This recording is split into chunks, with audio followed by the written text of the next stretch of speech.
Good evening and welcome, ladies and gentlemen, to the VRG VRL Connecticut Cup coming at you from virtual Lime Rock Park this evening. This is the fourth race, our finale here in Season 3. We're out in the Skippy F2000s at Lime Rock Park. Looking forward to some close open wheel racing action here this evening. Looks like a beautiful day out there at Lime Rock. Getting ready for the real world event taking place this weekend, Lime Rock Park Historics. So if you're in the area, I would say get to the track and see some real-world vintage racing and enjoy the smells, the sights, the sounds, and the beautiful area around Lime Rock Park. Coming at you live this evening on YouTube, this is Ian Wisbin, also broadcasting live on my Facebook. We're expanding our horizons here with the VRG Virtual Racing League. Here in the end of our Season 3, we got a couple of changes coming up for Season 4. We don't quite have details on those yet, but I might have some updates for you at the end of the race this evening. Tonight we're going to go for an hour of practice from 8 p.m. to 9 p.m., followed by a 20-minute qualifying session. Then we'll have a 40-minute race from 9:20 to 10 p.m. here at Lime Rock Park in the Skippies. We're going to bounce around the track a little bit here as everybody's getting warmed up, getting acclimated here at Lime Rock. Touch in occasionally, see how everybody's doing. We'll pick it back up in earnest around the qualifying session. We thank you for joining us out there in YouTube land and on Facebook. If you're watching, share, hit the like button, show it to your friends. Sit back, make some popcorn, have a bevy, and enjoy the ride. Again, this is your host, Ian Wisbin, with the VRG Virtual Racing League here with the Connecticut Cup, our Season 3 finale this evening.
we're currently riding along here with Bob Lang and the Skip Barber F2000s here at Lime Rock Park. We're going to pull up our championship standings here and take a look, see how everybody's doing.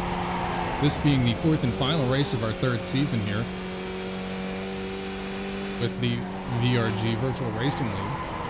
Taking a look here, we got Stefan Vapp out in first place with 127 points, but Bob Lang, who we're currently riding along with, a very close second at 124 points, and Todd Angel, third place at 122. Carlos Bonds in fourth, Kurt Uzbay in fifth.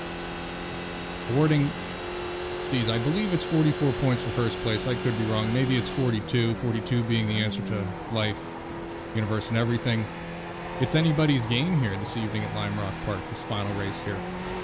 So we'll be looking for Stefan Vappa, who's been quick in practice throughout, and Bob Lang here, giving him a bit of a run for his money, though he's looking to be about 1.6 seconds off of Stefan's time right now. Todd and Carlos probably join the session here in just a little bit. We'll see how they're doing. But some pretty close racing, looks like, and we got a nail-biter here in this final race of our Season 3. Jump on board here quickly with Stefan, see how he's getting around here at Lime Rock Park. Current championship leader at this point. But he's going to have a strong race. Going to have to finish well here. If he happens to break or have a major mechanical issue, any number of folks behind could take the championship this year. Of course, Stefan, no stranger to Lime Rock Park. He hangs it out a little bit there, coming down the downhill onto the front straight here.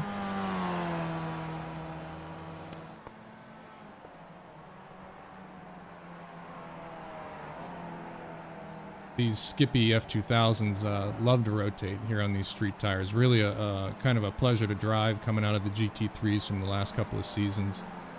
I'm sure you've heard in prior broadcasts. Likes to rotate. Definitely a momentum car. Can't get too heavy on the brakes. Really a lot of fun to throw around out there on track, and much more akin to the vintage cars that our VRL racers are typically used to running, as we watch Stefan here with a bit of four-wheel drift in the uphill there. And you still can catch quite a bit of air there if you're not careful, and definitely when you're first couple of laps out on cold tires in these Skippies, it's definitely a heart in your throat moment the first couple of times you come up over the uphill. And eventually, once you get your tires up to speed, as Stefan shows there, you can stay foot to the floor as you come through the downhill, and the right-hander onto the Samposi straight here. So we'll look for Stefan to be strong this evening. We'll bounce around through the rest of the pack, catch up with you here. Let's take a quick look, see how much time we have left here in this session. About 20 minutes, coming up on 20 minutes into our hour-long practice session here. We'll be looking for a couple more drivers to join us here as we get a bit later into the evening here. As long as they're in by qualifying, they'll make the race. Again, this is Ian Wisbon with the VRG, the VRL. We thank you for joining us out there on YouTube and Facebook. Hit the share, hit the subscribe, hit the like button. Throw a comment in the chat box. Give me somebody to talk to. We appreciate you joining us here at the Vintage Racer Group and Virtual Racing League.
currently riding along here in the rear end of John Wood's Skip Barber F2000. I understand John Wood was out at Lime Rock Park today, putting in a little reconnaissance laps there in his BMW 2002 he races in the real world with the VRG. A couple of updates installed in that car. Racing out of the B&W Auto Sport Shop out of Pittsburgh, Pennsylvania. I understand Chief Mechanic Scott Buriak put a lot of hard work into that car recently, and John took it out and gave it some welly and reports back all systems good to go. So glad to hear that. John getting in a bit more practice than everybody else for this evening's race, as we can see there. Stefan coming up a little bit close there, and John and losing it in turn one. So looking for John Wood to have the advantage this evening, having been on this very track here at Lime Rock Park in the real world today. So you better believe he's got all of his turn-in points, braking points, and racecraft honed for this evening. Pull up those championship points one more time and see what we find out from John. Back there in 9th place. Don't think he'll have enough to take the championship here, but he certainly could jump up into one of those top 3 spots if he finishes at the top of this field here. So looking forward for a strong race there from John.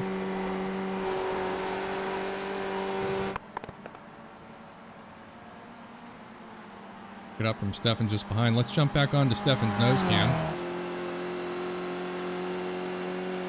He runs down the San Posa straight here following John Wood. We got halfway through this hour-long practice session here at Lime Rock Park here for the Connecticut Cup. Again, this is the Season 3 finale, our 4th race here with the Skip Barber F2000s. We've been trying out a couple of cars in our practice sessions on Thursday nights to see what we might move to here for Season 4. Certainly the Skippy is up for consideration again, generally met with positive reviews, as we can look down the timing tower and see that everybody's generally pretty close to each other in these cars. So it really does come down to your racecraft here. There's a much closer field. We've also given the Lotus 79 a spin. Would be, of course, the Formula One car of yore. Certainly that's a bit of a switch, though, from the Skippy into the Lotus 79, but something about downforce ground effects in the car that sticks as long as you've got the chutzpah to keep your foot in it around the bend is pretty intoxicating. Of course, there's a chance we go back to the GT3s, perhaps some of the BMW M4, GT4. So we shall see here for Season 4 with the VRG Virtual Racing League. But also note here is the broadcaster, apparently PR and marketing, the beginning of this endeavor was a printing error when we made up the graphics, the t-shirts, the bumper stickers. Season 4, we're going to debut a brand new brand, the Vintage Racer Group, Virtual Racer Group, the VRG Virtual Racer League, so the VRG VRL. We're going to get PR and marketing on printing up some new marketing materials there, making up some new graphics and logos, so we'll debut those here for Season 4. Got about 30 minutes left here in this practice session. 10 drivers currently out in this session. Expect a few more, probably see maybe 15 total drivers here in this session. Looking for some late additions, perhaps in the form of one Darren Treacle, who has been wicked fast in the tin tops, but has struggled to find pace in the open wheel cars, though I do believe he had a pretty good race, but might have run it out of fuel. I understand there was a bit of chicanery within the rest of the pack, and a recommendation for about a half-gallon too little fuel was made. And while Darren was blindingly fast, unfortunately not enough left in the tank when it mattered at the drop of the checker. We'll see if Darren joins us in the races with us, or perhaps if he's going to climb up into the broadcast booth with us here. Also, VRG VRL race chairman Jim Karamanis, I understand, is putting in some shop time working on a buddy's race car. Always willing to lend a hand in the VRG paddock. Glad to hear he's out there helping another racer get on track in the real world. May look to see Jim join the session here in a little bit, or climb up into the booth with me here. Again, this is Ian Wisman with the VRG, the Virtual Racer League. Race 4 of the Connecticut Cup at Lime Rock Park, Connecticut. Thanks for joining us out there on YouTube and Facebook. Hit the like, hit the share, tell your friends. And hey, if you've got a sim rig at home and you know what iRacing is, you want to come join us, don't hesitate to reach out, get in touch. Drop a comment in the YouTube channel or on the Facebook stream. Let us know. We'll get in touch and get you hooked up. You come out and race with us. Because while it's nice outside right now. Once it gets to be winter months and the snow flies, I think we're all going to be right back in here having a grand old time doing some virtual racing.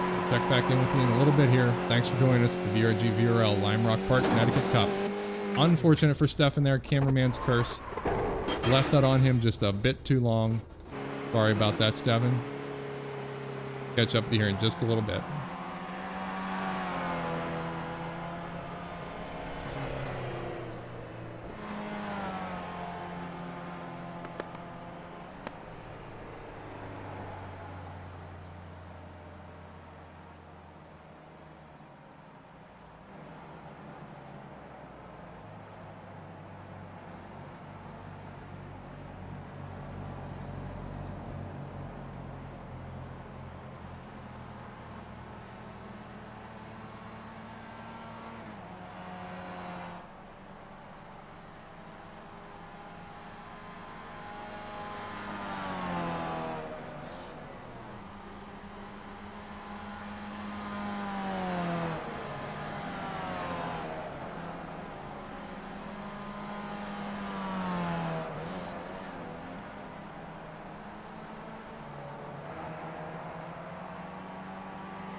Just as I thought I might have some company up here in the broadcast booth this evening, I see Darren Treacle has joined the server here.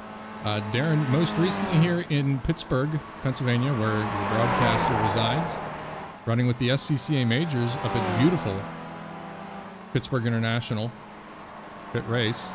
If you've not been and you're in the Pittsburgh area, highly recommend swinging through Pit Race. Unfortunate there for Darren. Tire's probably a little bit cold there. Sure, he'll put those right back on and get out there.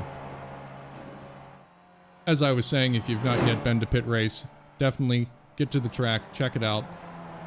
Find a high performance day, bring your race car, hit the karting track. Beautiful facility up there at Pit Race, Wampum, Pennsylvania. Unfortunately, weren't able to run our PVGP event there this year. Looking to be back strong in 2021. Jim Karamanis here, VRG, VRL. Racing in his Racer Walsh Company livery.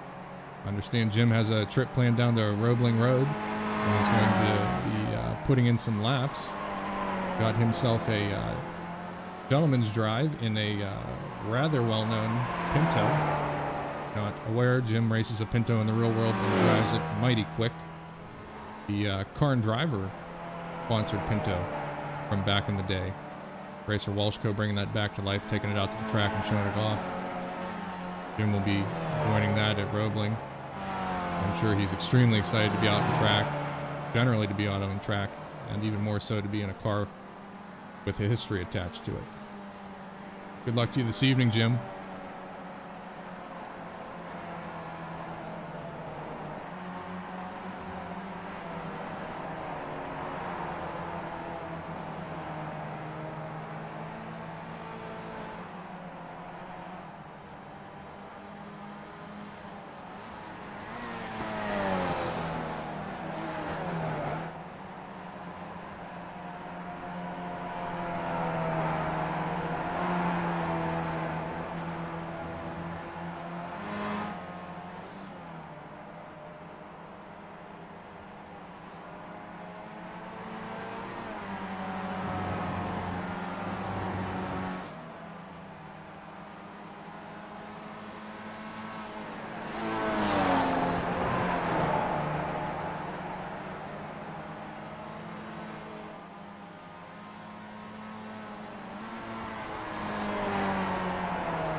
And as we follow around here with Darren Treacle, I'm joined up here in the booth with Steve Ficacci. Steve, thanks for joining us this evening. How you doing? I'm doing great. Thanks for having me. Pleasure to have you here. Always nice to have some company up here in the booth. Steve, I'll let you know we're broadcasting tonight on YouTube and Facebook at the same time. So we're broadening our horizons here and maybe expanding the audience just a bit. You're like Emeril Lagasse working multiple burners at the same time. Yeah, you know, I figured I'd mix it up just a little bit, challenge myself. 5 minutes before I start the stream, we'll figure out how to get Facebook wrapped into this thing, so. We've had a few good weeks of everything working great, so let's make it a little harder. I agree. I think it'll be fine. Jump up here to the blimp cam for just a little bit. We got about 15 minutes left here in this practice session. Now, Steve, if I'm correct, I believe you were out in the practice session with us last Thursday. Is that correct? I was. I don't have a lot of laps around this track. You know, my early iRacing experience, which is where I think this track usually falls because it's one of the smaller ones. I think it's also one of the free ones. I never spent a lot of time on it. So I feel like there's a lot of people who are like pseudo experts on it just because if you spend a lot of time in the rookie classes, you'll have a lot of laps here. And because it's such a short track, I think more people become a master of it. You know, less corners to learn. But it's tough. The Skippy, you know, you drive it with the throttle and the brake, and there's a couple corners that are just really hairy, like this one here that Darren's coming up on this right-hander. It's just a little bit of a lift, but it's not an easy corner at all. A little too much wheel coming up over this hill, and you're going to lose control of the car. So it definitely, while it's a short track, it is not an easy track. Yeah, I agree. I spent some time out in that same practice session with you, and had, prior to that, taken a day to myself and tried to learn this a little bit better than the Skippy, it being such a different car to drive, to your point, and as we found this season than the prior seasons with the GT3. Really kind of hard to convince myself to not touch the brake as much as I was akin to in the GT3s. But I'll tell you, it's a ton of fun because you're always working. You don't have a whole lot of time to sit and think about anything. And yeah, I agree. I find it more intuitive, if that makes sense. Yeah, you know, you're right. You don't really have time to kind of space out. And the nice part about it is, you know, when you're trying to learn it and work it, you don't have to really wait long to get back to that turn and give it another shot and find out which way you got to go.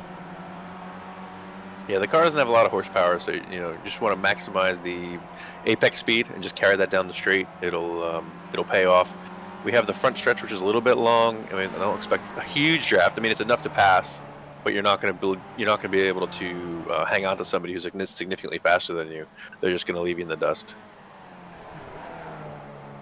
Well, I see here Darren joined a little bit late, but already climbing up the timing tower here. Though Stefan seems to have this one well in hand and has been quick all evening. Currently at a 57.567. Was looking at the standings just a little bit ago. I'll pull those back up here real quick. We can take a quick look. Stefan's out on top. You know, obviously, if he wins this race, I think he's got the championship in the bag. But pretty close here in this Skippy season with Bob, Todd, Carlos, and Kurt rounding out the top 5 there. A pretty big difference from the previous seasons with the GT3. It's a whole lot tighter, a lot closer racing. Yeah, this is going to be a tough track, I think, to have our finale here. Stefan and Bob, for that matter, are going to be looking to stay out of trouble, but it's just a short lap. They're going to have to do a lot of overtaking of lap cars. So I think that'll be the biggest danger for the front runners because, you know, you tag one of those cars and you have to go to the pit. You're going to find yourself a couple laps down, and that's going to drop you in the order. It could totally shake things up.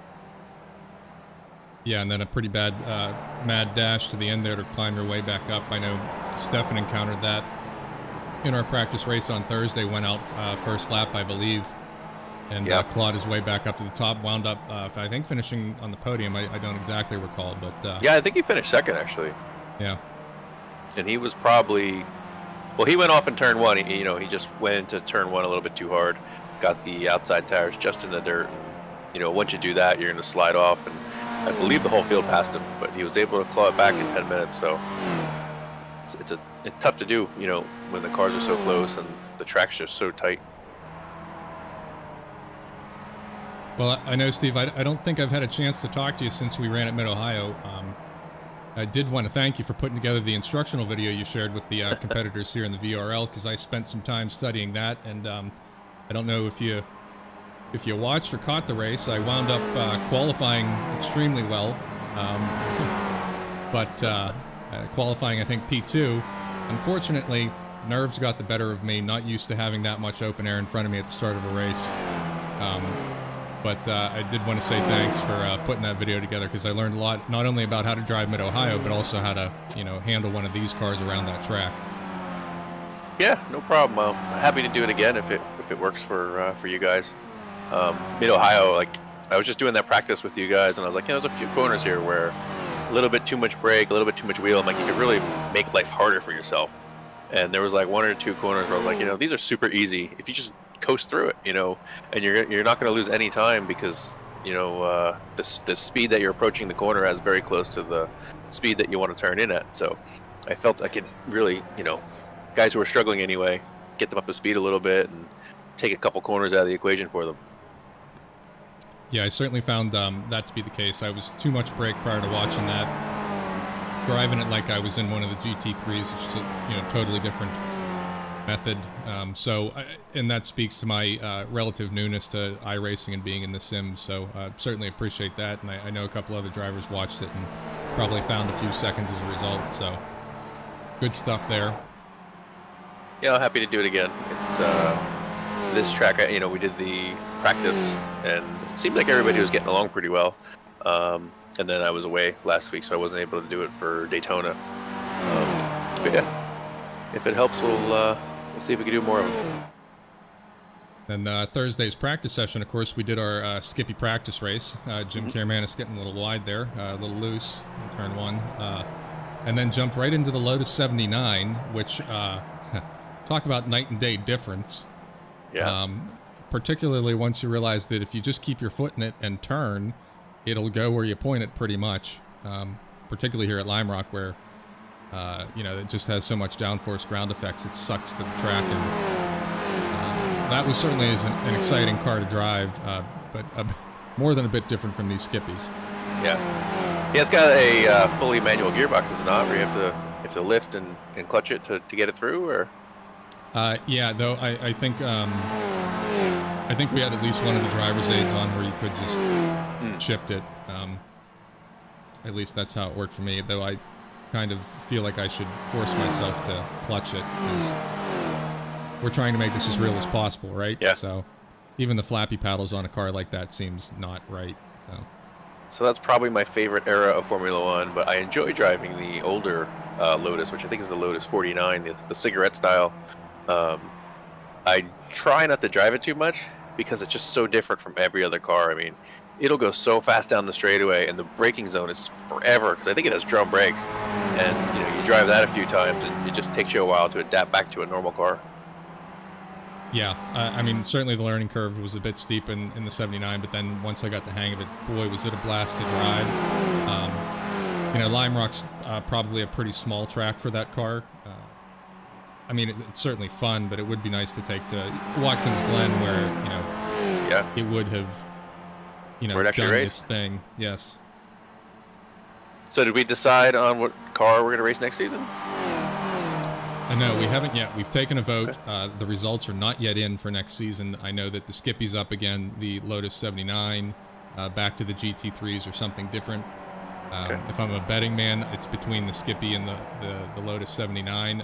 I personally voted for the 79, so we'll see where that goes. Is it going to be a fixed setup, or are we going to do open and let people figure it out on their own? What's the plan? I know there's been talk about fixed setups. I think because that eliminates a lot of the, trying to scramble to find a setup, or generally tweaking things and causing yourself trouble later on. I think a fixed setup would be nice. Then you just get in and drive it, and levels the field a bit more. So I drove in a series with a very mixed range of talent, and we were driving in the Renault 2.0, which is a more modern open wheel car. It's faster than Skippy, but I wouldn't call it fast at all. and we ended up going to a fixed setup. And the nice thing about it is you're able to kind of up the downforce a little bit, make the cars a little bit more comfortable for guys that struggle.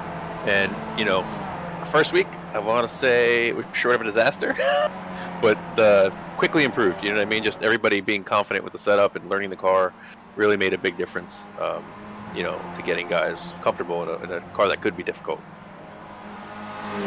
Well, and I think to your point, it probably makes a lot of sense here in the series. Now, certainly we've seen vast improvements since the first season here, as the drivers have generally, while Kurt, I think, has managed to do somersaults there.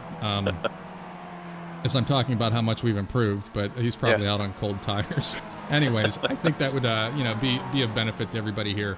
Certainly the Skippy, I think, has brought the field closer together, and that I think goes to reinforce the confidence of everybody that sometimes it's not great to be running at the back of the pack constantly lapped. Here you've always got a race. It's close no matter what, and it really comes down to being the better driver. It drives well too, which I think helps close things up. Definitely, yeah. That was a surprising thing for me in the skip was just how much of a draft you can pick up. And then you certainly get into the gamesmanship of, sure, you could be leading the race at, say, Daytona, but do you really want to be doing that the last couple of laps? I think as we saw in your own race with Stefan. I mean, you guys we went back and forth several times. Yeah, that was great stuff. Well, I'll be excited if you guys stick with the Skippy. I'm fond of this car. Like I said, I haven't driven it in a while, so it's nice to jump in with you guys and do the practices. I find it enjoyable. I've driven the Lotus 79 once or twice on like a test drive session that they have, and I don't know. It's not too popular in the official, so I never stuck with it. But either way, it'll be exciting. Yeah, and I think we're going to change up some of the tracks that we go to.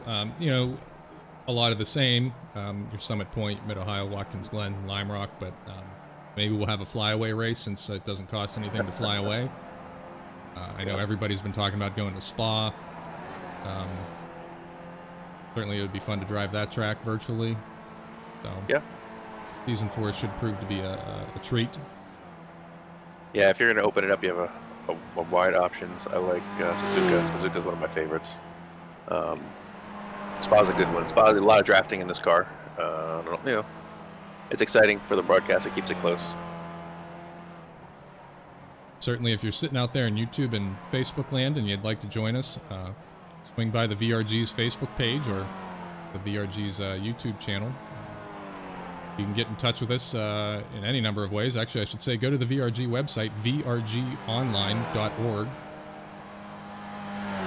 Shoot us an email through the contact form there. We'll get in touch with you. We'll get you signed up in the league group and invite you to the league in iRacing and come out and have some fun. And particularly as we're, I know I don't want to say winter too loud, but it will happen eventually, and then we'll all be back inside sim racing until the sun comes back out. So I'm just looking at the chart here. Darren set a time that's very close to Stefan's time, and I believe Bob Lang also crept in there a little bit. He's within a second of the top time. And then it's pretty close throughout the rest of the field. It's really a great time here, having a pack to run with up and down. And to your point, your race with Stefan at Daytona, even the leaders can't really get out there and run away with it. You've got a fight on your hands the entire time. But I figured Darren was going to be quick. It'd just take him a little while to get back into it. He himself was in a pit race here in Pittsburgh over the weekend running with the SCCA Majors. So he's probably reacclimating himself from the real world back into the sim world.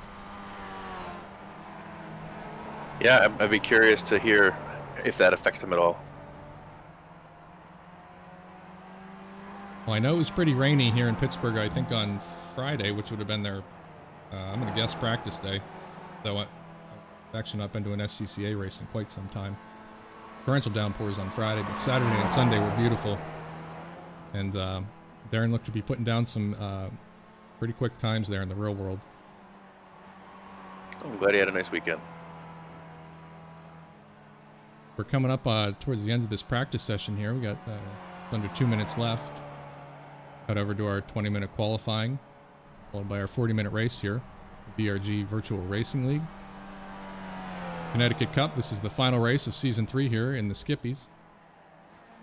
And as I was saying, Steve, before you joined the broadcast, PR and marketing got some bad copy at the start of this league. We're going to be changing the name in Season 4 from the Virtual Racing League to the Virtual Racer League. Goes a bit closer with the Vintage Racer group. I'm going to have a talk with my PR and marketing group and then go back and make some more graphics, logos, and do a bit of a rebranding. Yeah, I see Bob's got a little damage on the front of his car. I think, I'm not really sure how you get that here. Most of the curbs aren't huge, but that'll definitely affect this car. You'll lose a little bit off the front.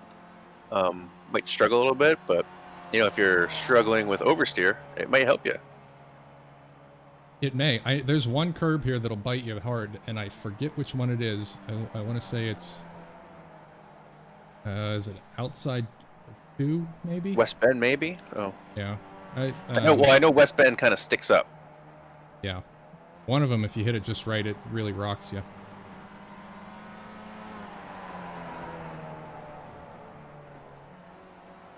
Anyways, that's the end of our practice session there.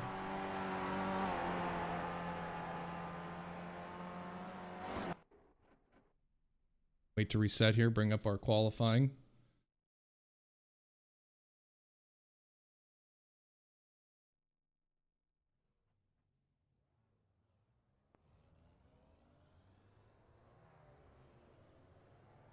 You had an interesting point last time we were in a qualifying session broadcasting together, Steve, with the how you're going to handle the qualifying here, particularly because you can take advantage of a draft. Yep. Well, the tires take a few laps to come in, especially here because the laps are so short. So, and fuel doesn't really affect this car much. So I think the trick is to fuel it for the whole session. Don't incur any damage that you're gonna have to reset. You know, so you can stay on track and hopefully get behind somebody who's at a similar pace where you'll be able to draft them, but not, you know, catch up to them where it'll interfere with your own lap.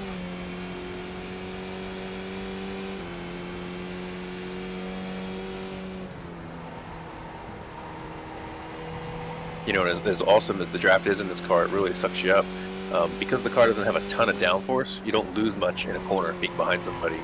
You know, if you watch IndyCar or, you know, even NASCAR, you know, when they get close to a car, they lose the front downforce and the car washes out. But this car doesn't seem to have that problem.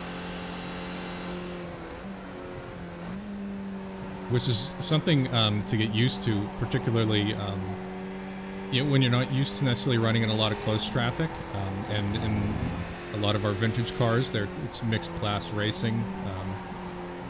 So oftentimes you're not terribly close. It's not like you have a Spec Miata race where there's 30 cars within 5 seconds or 3 seconds of each other. And here in the sim, to get used to being that close and running the entire way around the track that close to somebody, it takes a little bit of getting used to and feeling yourself out there. Yeah, I think it's going to take a little bit of a mental adjustment, you know, to run 40 minutes close to other cars. It's something you're going to have to get used to, where when you're running mixed class, you know, the trick is to really just not either one, catch somebody in a bad spot, or, you know, worse, don't get wrecked.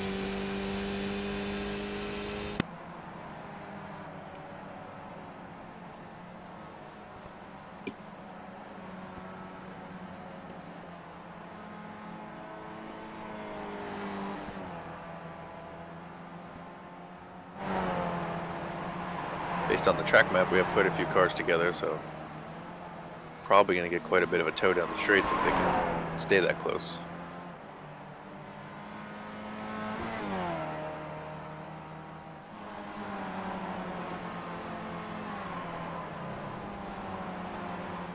A number of our drivers this weekend are actually going to be heading to Lime Rock Park in the real world for the 2020 running of the Lime Rock Historics. John Wood, who's out there this evening, was actually at Lime Rock today, taking out his BMW 2002 for a couple of test laps to try out a new gearbox he had put in and a few things, winter projects. So, that's awesome that you guys are able to start racing again with this virus, you know, winding down, at least in the area. I think everybody is extremely excited to be going back to the racetrack. Unfortunately, I'm not going to be making the trip, but John Wood will be there. I think maybe Ralph Solomon, who's out there, Kurt Uzbey, and it'll be nice because a couple of these VRL guys haven't actually met in the real world. They've only ever met here in iRacing and talking in Discord, and a couple of people are going to make some friends in the real world for the first time, so kind of nice how this has brought people together, given the times, and yep, they're going to get out to the track. They're going to see some amazing machinery. There'll be some great racing, and the air will smell of rubber and 110 leaded.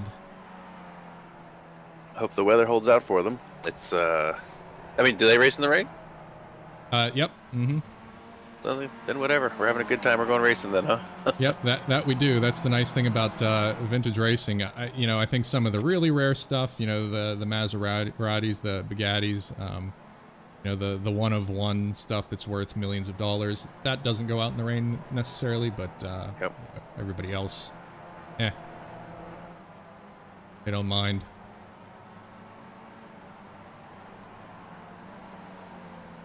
So early here in this qualifying session, we've got Stefan out on top with the 58.414, Darren Treacle close behind and gaining. Bob Lang, Jim Karamanis, Carlos Bonds. I expect it's going to be Stefan and Darren and Bob probably up there towards the top. Karamanis might have a chance. He's been quick at times.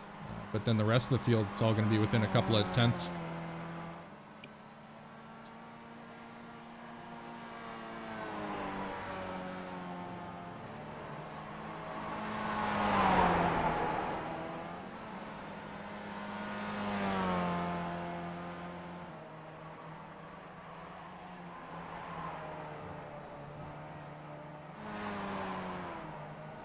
Darren hanging it out a little bit there. Yeah, I found, for me anyway, that seemed to be the fastest way around the track, is just to use a little bit too much and utilize the grass a little bit with the left side tires. I know there's a couple of camera shots here, and I'll try and pull them up during the broadcast here, either in qualifying or the race, so you can kind of get an idea as to the incline and the decline in the uphill and then the downhill. Watching it on TV sometimes, or here even in the broadcast, it's a little tough to get just how steep of an up or a down that may be. But the downhill here at Lime Rock is really kind of a picturesque turn. Looking up at it from the bottom, and certainly looking down from the top. And then when you consider just how fast you're going down around that bend, even in the sim, it kind of takes a bit of courage to say, can I really keep my foot in this all the way down and around? Yeah, there's no flat corners on this circuit with this car. They're very close. And if you try, it's not going to work out. But yeah, just a little bit of a lift in that last corner and uphill, I find, is all you need. But when you're decelerating and then accelerating, the car likes to oversteer. So on the uphill, you're fighting the compression of the car, so you get I feel like near the apex, just past, you got a ton of grip, and then it goes away quick. And then of course you come over the hill and the car gets late. Yeah, you can hit. Yeah, I found exactly the same. You hit the apex just right, and you can feel it tuck in and squat. As much as I can say that sitting in a static chair, but I mean the feedback in the wheel, that's what it feels like. But then just over that crest, you better be pointed dead straight, or getting ready to correct just a little bit. Yeah, I feel like it takes a little bit of a time, and these guys are, hopefully they're acclimated enough now to know exactly where the track limits are, because as you come up over that hill, there's a bit of like a shoulder, and that's you could be up near the wall, but you got to get back over to the right where the asphalt's going to be. So we're riding along here, and it looks like there's road, but then the road ends on the left, so you can't exactly use all the track, even though you want to. Too much wheel input coming over that hill never ends well. No, and it was particularly obvious when the GT3s, we were not running the chicane configuration, so you had all that speed coming up over, and you basically took flight there for a little bit, which is equally possible in the 79. So, certainly something to keep an eye out for, particularly at the start of the race when your tires are cold and you got people around you. Yeah, that'll be a hairy time for everyone involved. Those first few laps when everybody's tires are cold and the cars are all super close. I think give each other a little extra room, hopefully, and get to racing after a few laps. But those first few will be tough.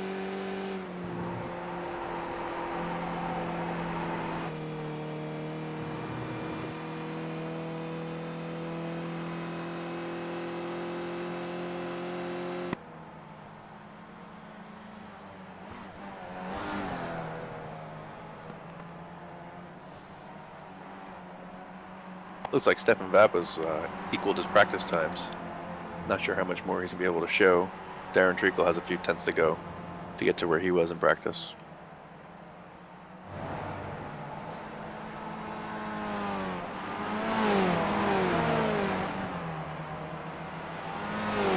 One of the benefits of a short track is these guys will be able to put in 20, 21 laps if they keep at it the whole time. Yeah, it's a short track, but it feels like a lot more racing than on some of the bigger tracks. Yeah, tracks like this, when I first joined the sim, I struggled with because you never get a breather. I mean, you get that front straight, but even then, it's not very long to relax. And you know, you're constantly working at it, especially if you're in traffic. It can really, you can tense up. So I think staying loose over 40 minutes is going to be a big factor in keeping the car, you know, in one piece and going fast the whole time.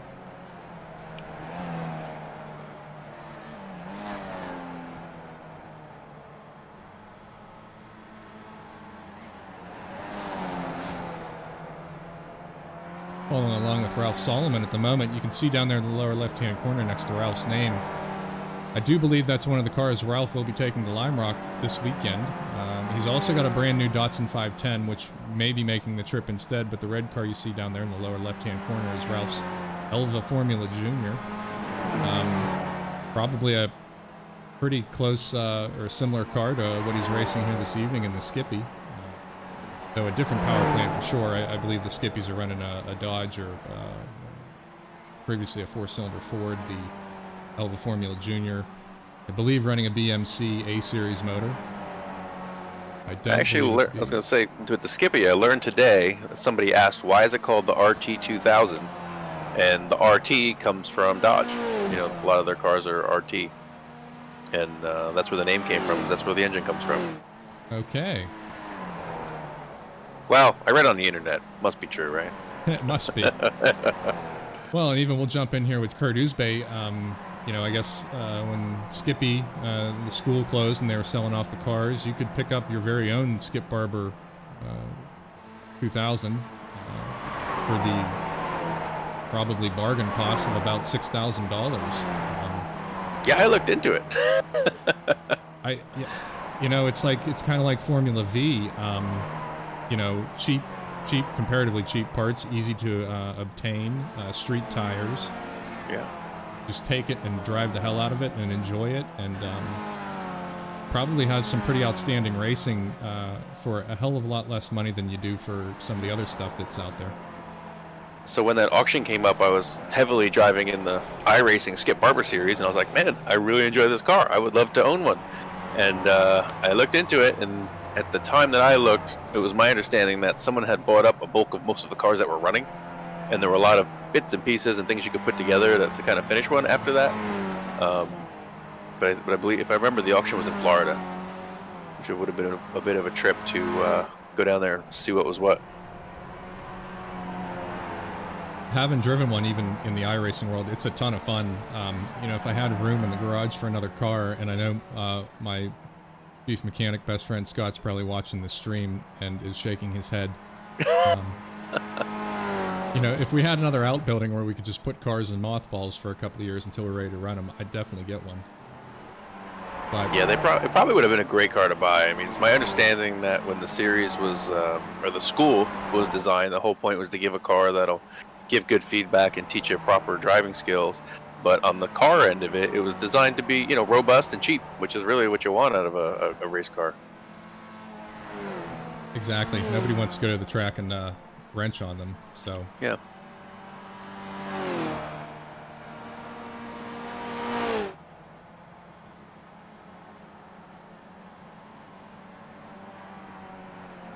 Maybe we'll pick up Darren here and ride along with him for just a little bit. He's getting closer to Stefan. We got, we're 13 and a half minutes into this 20-minute qualifying session, as he definitely navigates through a bit of traffic there in turn one.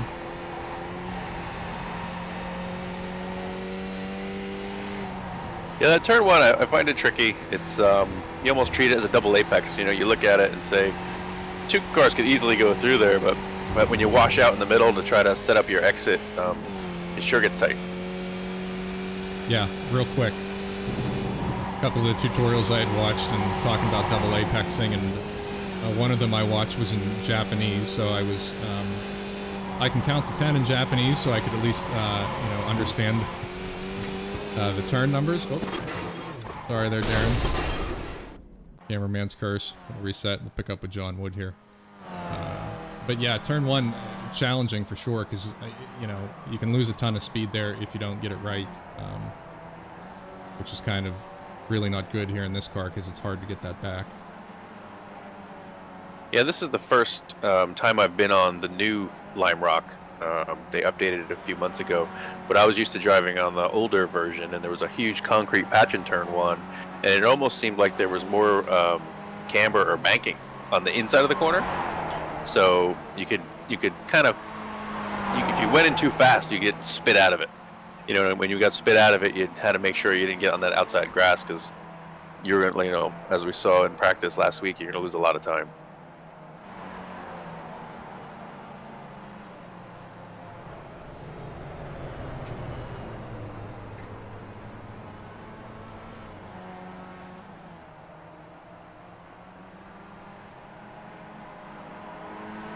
Well, it looks like Stefan saved that. I think Darren might be in a little bit of trouble if he wants to try another lap. It's going to take him a few laps to get back up to speed. He's going to be running out of time here to actually put in a hot lap.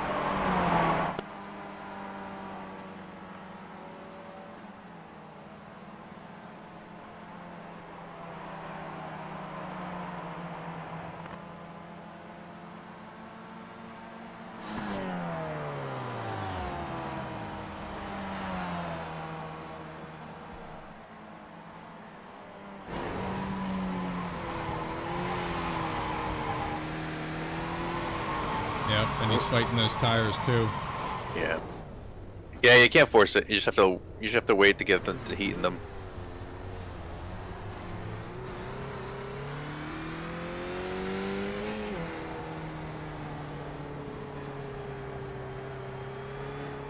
Yes, I feel like this is a super important corner on the circuit. You got to get through that left-hander as fast as you can, and not lift until you come up to the uphill. It essentially makes a long straightaway through that right-hander. You say not lift until you get not to here. the uphill. Yeah, from left. Well, I think they're called left-hander and right-hander. Yep. So you go around Yep. the left, and you want to not lift until you get the uphill. So if you carry too much speed exiting left-hander and you use too much of the road, you won't be able to get left enough to make it through the right-hander. So I find, at best you can kind of do a middle of the circuit exit coming out of left-hander, and that usually has enough speed to go fast, but you'll be far enough left on the track where you'll still be able to make right-hander flat. I'm taking notes as you're talking here, Steve, so the next time I get back out there. So if you watch Stefan here, he's not going to use the whole exit. He stays to the left and to the center. This way he comes through this corner here flat.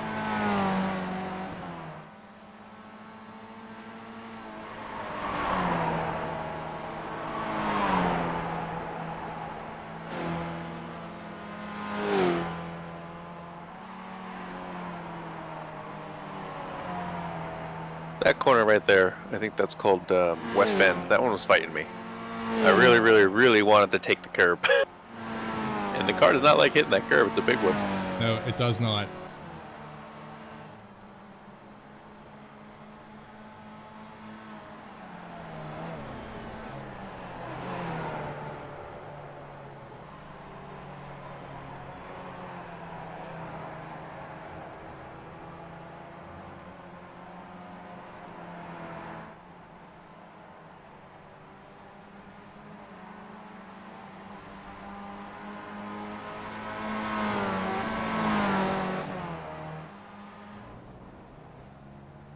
Wanted to jump to Bob there, see if he was going to be able to put together a lap, but as we're getting towards the end of this session here, a number of our drivers, I think, sitting it out down in pit lane. Looks like Darren has gone back to his paddock, and he's putting together his race strategy here, and is going to be content with second place there.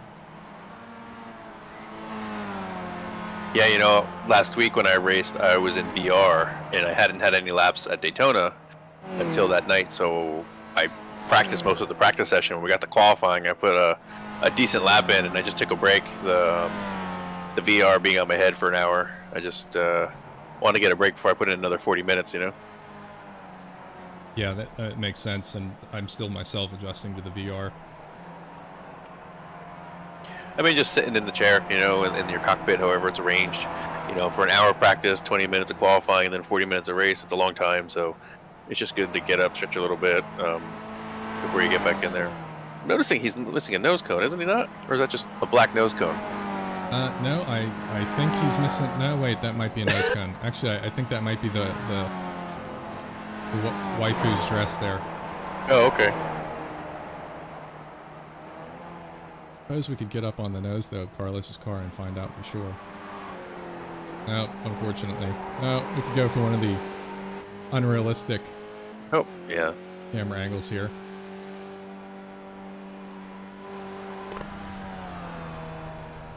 I think that camera angle is mostly for the screenshots. I try to keep it realistic here.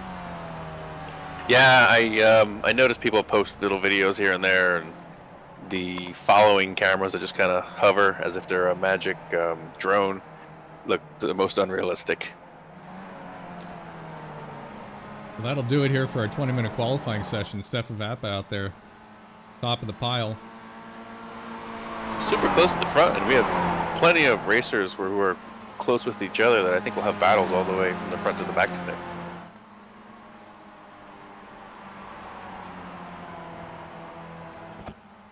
Yeah, I've definitely found that I can be quick occasionally.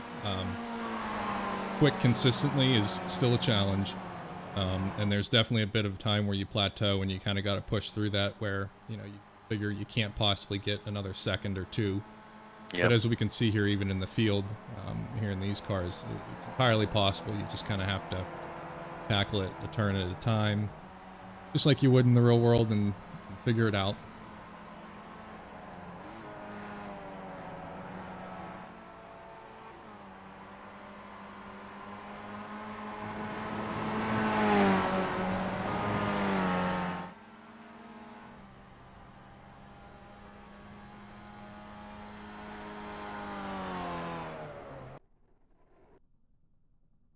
Reset here and pull up our grid once we get the official grid from timing and scoring.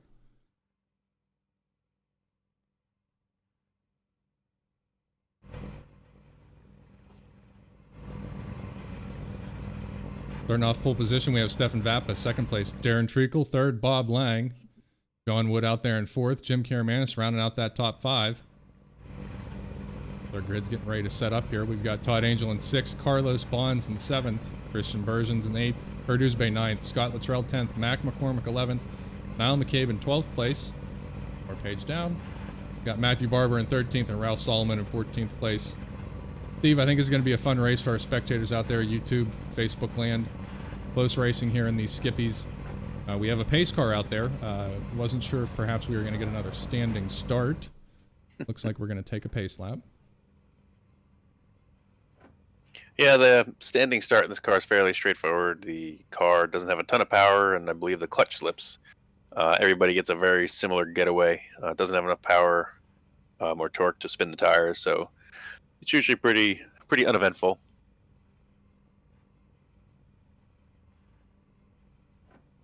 So we're here this evening with the VRG VRL Connecticut Cup. This is the 4th race in our Season 3. This is the finale. Do away with current grid, pull up our point standings so we can see where the championship lies. We can see Stefan Vappa, who's sitting pole position, is out in front. Bob Lang just behind him in second place. Bob qualifying third this evening. Darren Treacle down the tree on the points, qualifying here in second place. So Stefan's definitely going to be looking to lead this one out the gate and take the win, but he's got challengers all around him that can perhaps take this championship away from him. Well, if the championship's important to him, I think he should not concern himself too much with Darren Treacle. Darren Treacle will be a threat to win this race, but isn't going to help anyone's chances in the championship if you mix it up with him. So, if he's too much of a threat, I suggest you probably just want to let him go and focus on getting through the traffic and not making any big mistakes.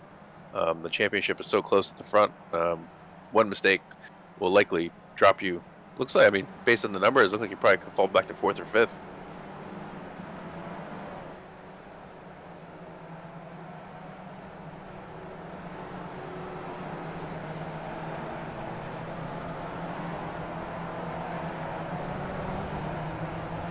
Before the race starts, I'd like to wish my daughter happy birthday. She turned 8 years old. Oh, well, happy 8th birthday. Scarlett. Happy 8th birthday, Scarlett. This will be out on YouTube. You can replay this and... the rest of her life. There you go. Play that one. Yes, for the rest of her life and embarrass her in front of her friends, I guess.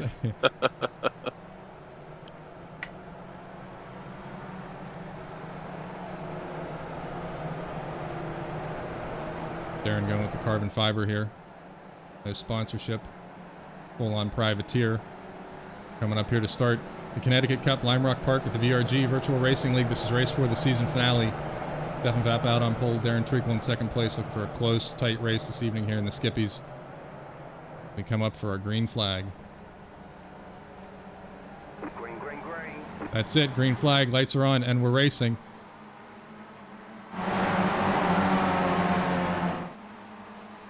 Clean getaway from Stefan as they head into 1. Darren tucks in behind. Bob Lang behind. John Wood 4th place. Jim Carey Madison 5th. Make sure we get through cleanly here. Yeah, Stefan stayed nice and tight. He wasn't making the same mistake he made in practice where he went in the grass.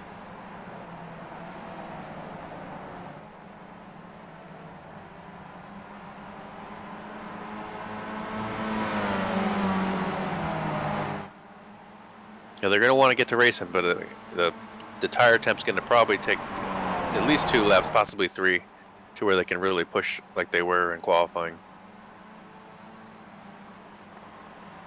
Watch everybody come uphill. First hill, first time. Everybody's through clean.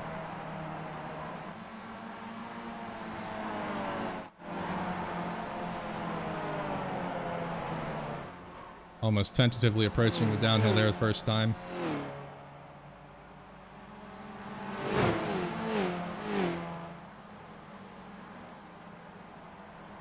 Did Darren Treacle wreck? I believe he Darren did. Treacle wreck coming out of the last corner. Jump back, catch that one on the preview here in just a moment.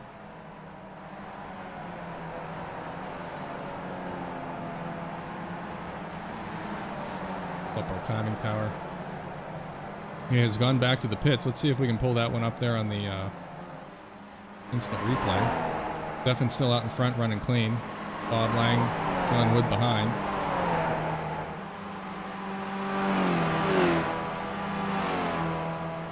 Yeah, all of our championship contenders are up front.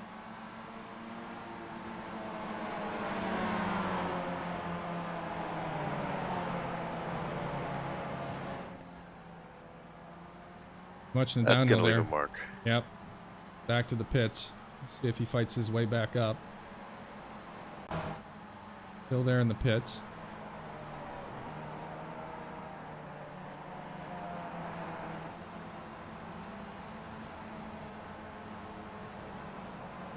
Yeah, these cars aren't super powerful, but it's just amazing how much a little bit of throttle makes on these cars when it comes to oversteer and on corner exit.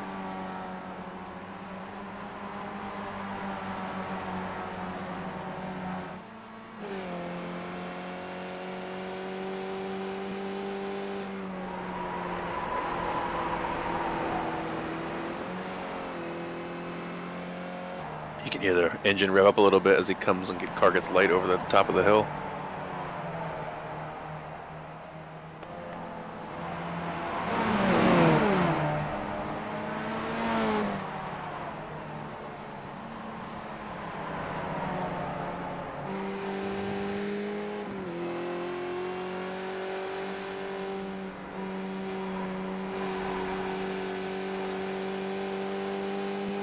Ralph Solomon currently running up in P7. Ralph knows this track pretty well, so I expect him to do well this evening. I think Ralph's found that the Skippy suits his driving style quite well, as evidenced by his Elva.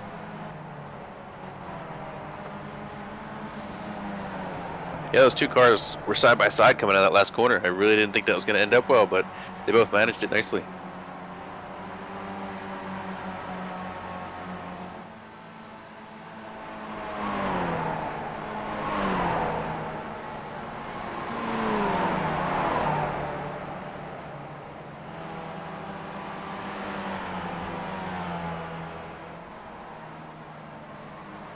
Darren's back on track, fighting his way back up through the pack.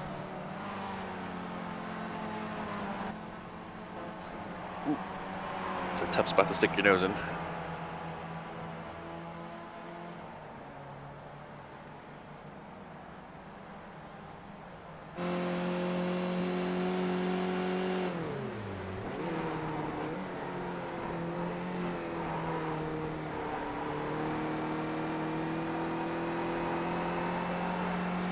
Pulled that one back together nicely. I look forward to Darren running back up through the pack. We got 40 minutes here in this race session. Just about 5 minutes into it.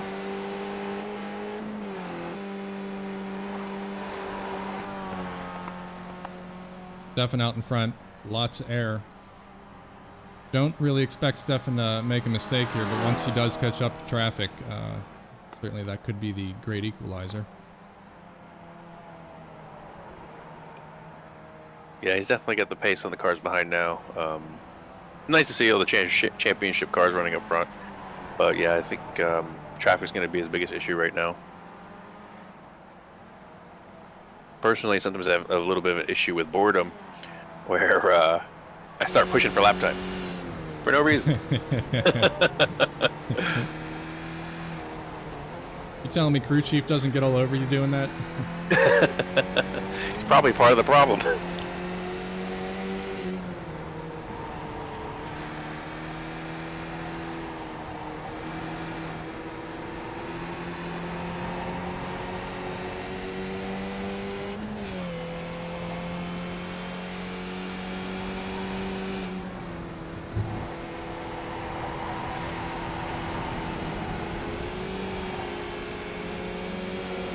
Oh!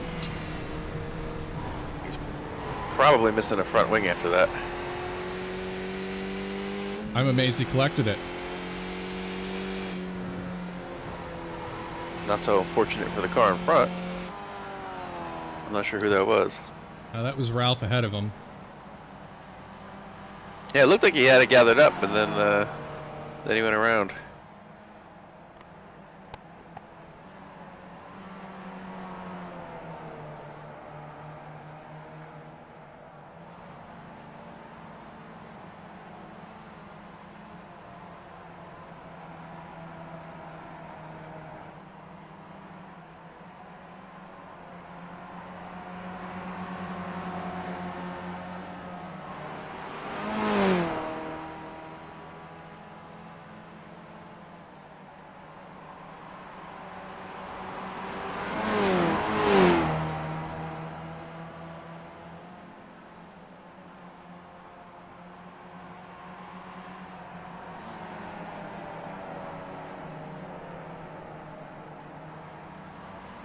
Tight battle for second.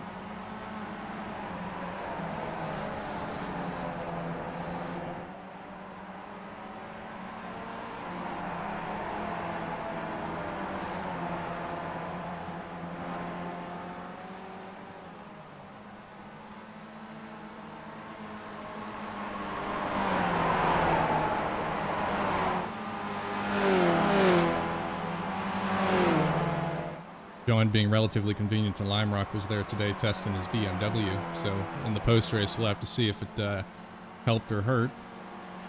Currently running in third place here, though, and keeping up with Bob. Yeah, as I said earlier, the circuit was re-scanned, or however they do it, and it was updated fairly recently, so it should be a very close representation of what he drove on today.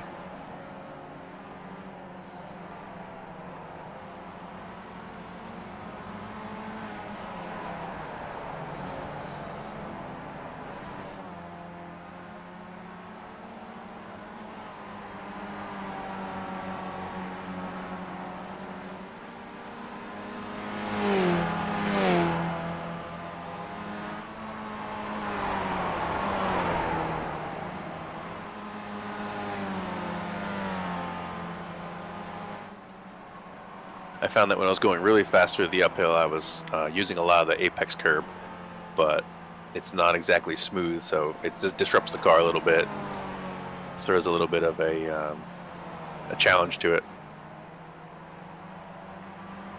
in a 40-minute race, they're going to be looking at probably 42 laps, so 42 times through there. It may be best to avoid that curb if you don't feel comfortable with it.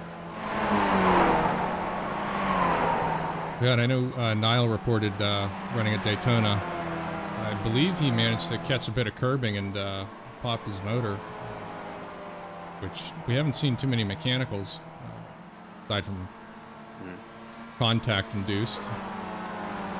Fortunately, as we're following Mac McCormick here, looks to be blinking just a bit here. Jump back up to that John Wood battle.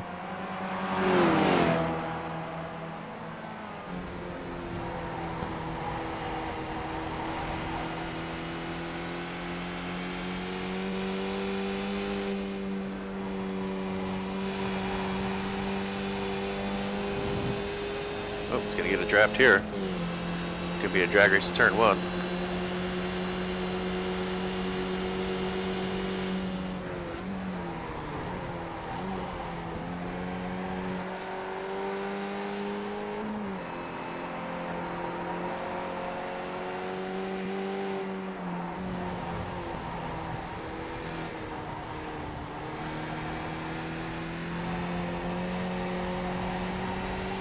Yeah, he'd been following for about 10 minutes. I'm curious to see if he's got a little bit more pace, or if it was just, just fortunate to be following his lines and using the draft.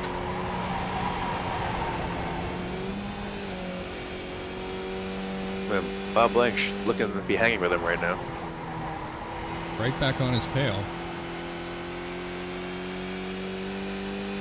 Oh, they have to be careful here. Real careful.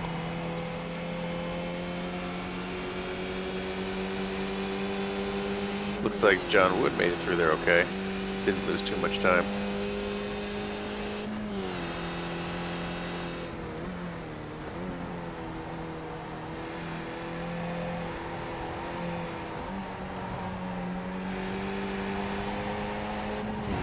John spent 10 minutes trying to get that positioning. Lost it in less than a lap. We're on board with Matthew Barber here, who's just ahead of John Wood, and I do believe Matthew runs a Macon Formula Ford in the real world, so I don't believe he's a stranger to the open wheel. I do believe he's somewhat new to the iRacing, and gentlemanly point by there for John Wood.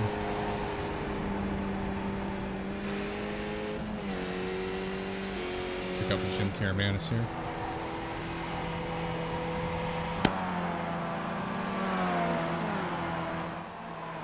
Would be nice for iRacing to add a button for the open cockpit cars for a point by left or right. I don't know that you necessarily see it in the sim, but just see the arm up or something. Yeah, that little bit of realism there. Yeah, the Skippy is typically one of the earlier cars you drive. I believe after you get your rookie license, it's like so if you don't know, the top level license is an A license, so Skippy is probably a D or C licensed car. It's in the earlier. As you progress, the races also get longer. So I'm not 100% sure, but I think the first races you do are 10 or 15 minutes. So the Skippy typically is running shorter races, and there's not usually a lot of lapping. So a 40-minute like this is not typical in iRacing. Well, for this car anyway.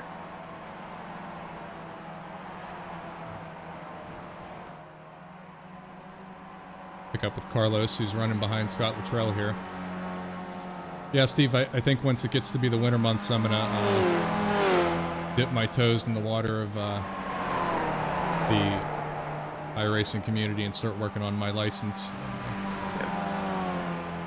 The warm embrace of a league where I know everybody is great, but it certainly would be fun to kind of work through the progression, battle my way through the rookie leagues. Yeah, I joined in, I guess, early 2017, and I've been doing road ever since. And just this past season, I tried to do some oval stuff just for fun, and I did dirt oval and asphalt oval. And it's totally different. I mean, just the etiquette, and the way people race, it's something new and something to get used to. Not that we're super polite and let people by on road, but you don't want to do anything stupid to take yourself out. And on oval, I found that those guys will stick their nose in anywhere. Did you enjoy the oval? I did. You know what? I got I upgraded my wheel about 3/4 of the way through the season, and I was doing. I did dirt oval and asphalt oval, and there's only in the beginning they limit you to there's only a few tracks, so I figured I could do those races with minimal practice, and it wouldn't take up a lot of my time. But I would start getting frustrated on the asphalt oval, especially because guys would be just, on a 27-second lap, they'd be about a quarter of a second faster than me, and I just couldn't find it. And when I got my wheel, I found it.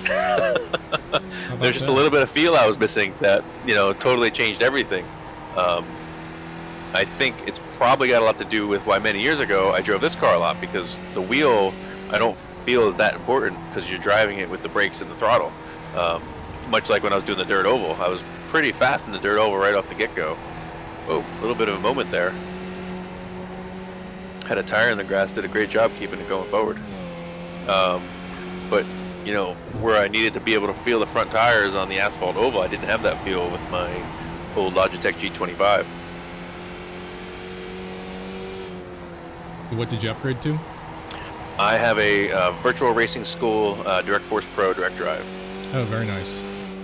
And I really like it. And I can't tell you what I feel different, but I can tell you that I am driving it different. Like, I used to make notes, and I watched a few guys drive, and I just said, I don't understand why they're turning the wheel so much. My wheel, I can't feel anything there. It doesn't feel any different whether I turn it, I guess, 7/10 of that. It just feels the same. But they were all doing it, so I made a mental note with my G25. I'm like, all right, just turn the wheel a little bit extra, and it seemed to help. But once I got the direct drive, I didn't need to tell myself anything anymore. I was just doing it. Yeah, I mean, I have only had a direct drive, which I built myself. I'm currently tuning it, but I spent at least a couple of races on the G27 that I got from my dad. And that little bit of extra feedback you get that kind of implies that it tells you when you're pushing. Yep. Or like when you here at Lime Rock, when you're going into the uphill and you really tuck in, you can feel that, very akin to the real world bite of when you finally get some good traction. And that really adds a lot to being able to go fast, I think. Opposed to kind of Carlos and Scott. Oh, Stefan. Oh, he hit Stefan. He did. Or Stefan hit him, I should say. A little bit of a bump. Let's jump into Stefan and see if he suffered any damage from that. I'm curious, is the wheel still pointing straight? Looks like it is. Although, I was going to say, it looks like that left wheel might be a little bit closer to the body than the right wheel, but it could just be the angle we're looking at. I think somewhere in the distance I heard Bob Lang cheer. We'll see if it affects his sector times here.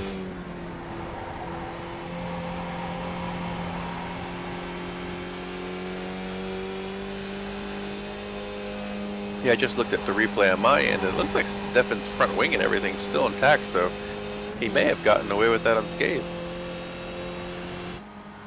How, I don't know. Yeah, there's his wing.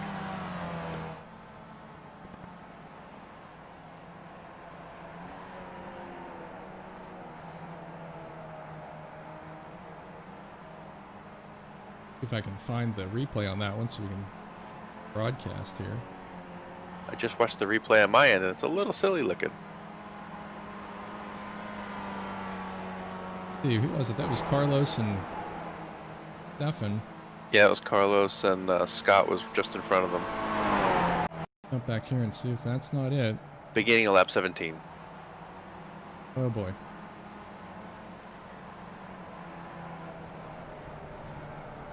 Fortunately, my replay, not by lap, by time. Find it. Anyway, Stefan doesn't seem to be too much worse to the wear there. So what I saw on my end was there was a bit of netcode, and netcode is when the we're all racing on our own machine, and then the internet puts them together, and sometimes things are worse than they may or may not seem. And for about a half a second, Stefan's wheel was hanging off on my replay. I think he's probably pretty happy that's not the case.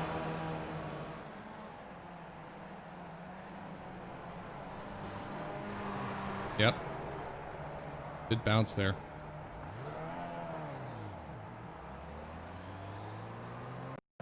Pull that up one more time from Stefan's angle inside the cockpit, see what happens. He lets off, gives plenty of room, and then just unexpected. Bit of a bump there.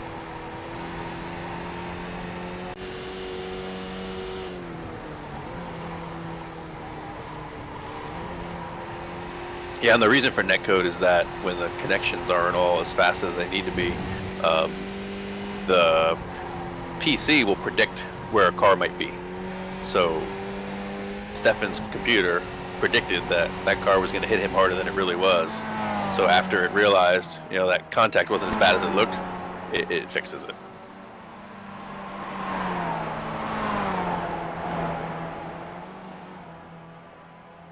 You don't always get off so lucky.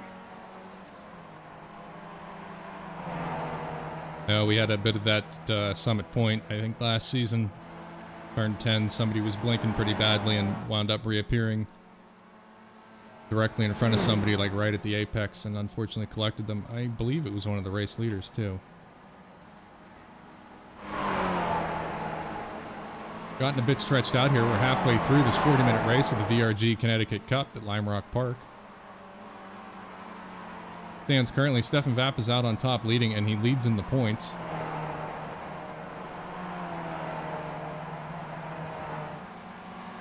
Bob I love Lang that after 20 minutes, we still have Bob Lang and John Wood still duking it out.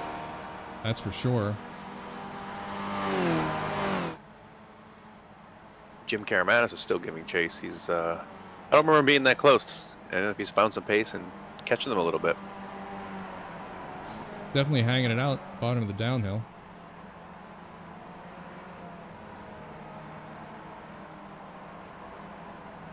Yeah, it's funny with this car. There's times where you can come out of a corner like that, use a little bit of the grass, and it seems totally fine. And then, you know, just one time you carry just a tiny bit too much speed, and there's nothing you're going to do to save it.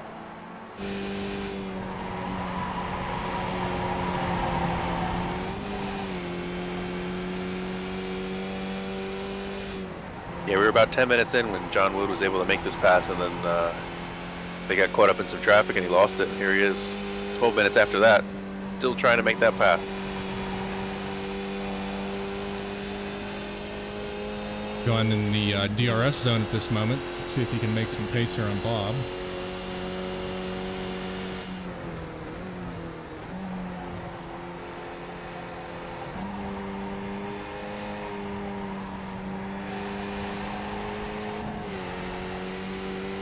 I think he needs to pull a tear off. Yeah, I was going to say, I was looking for my K button to try and pull the tear off for him.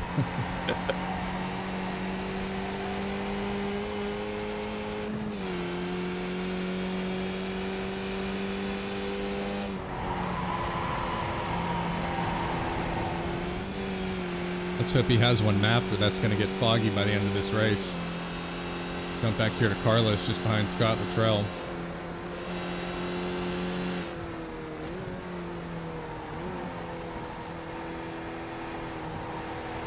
Yeah, you just gotta, entering turn one, you just gotta skate it off into there, and if you're not fully confident, you can hold your line. It's probably better just to wait.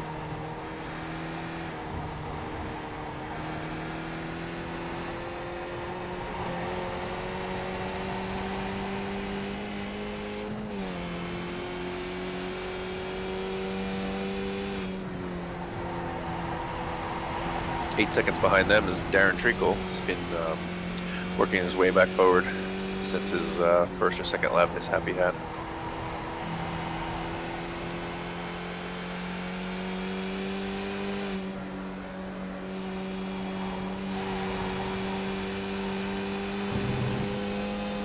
Well, he'll be close at the end of this straight. Let's see if he makes the move. Always thinking about it.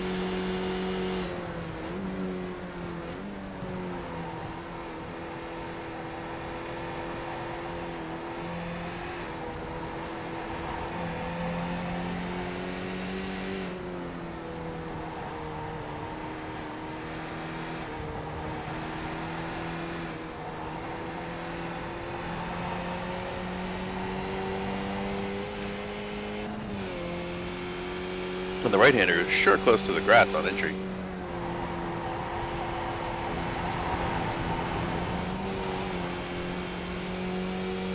Took that really nice.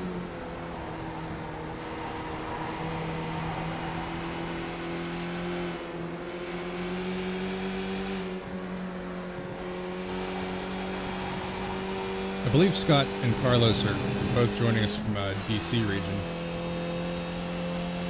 They're friends outside, so probably know each other's driving pretty well. Yeah.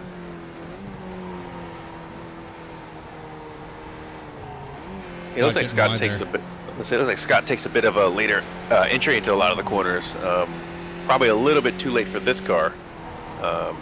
Maybe that's a carryover from whatever he's driving in the real world. Carlos seems to take a narrower entry, which I think pays off better in this car. Get a little damage on the back wing there.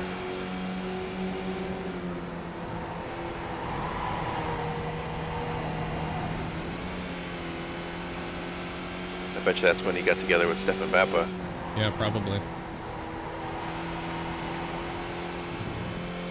Yeah, the rear wing damage isn't going to slow him down at all. If the wing falls off, it can give you a little bit extra speed. The biggest danger with getting hit from the rear is, damaging suspension or the engine, for that matter. You get too hit in the back, the engine can blow.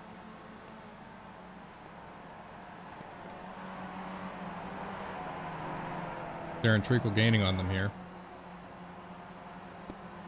Yeah, when we first joined them, he was about 8 seconds back, so he's definitely cutting into that.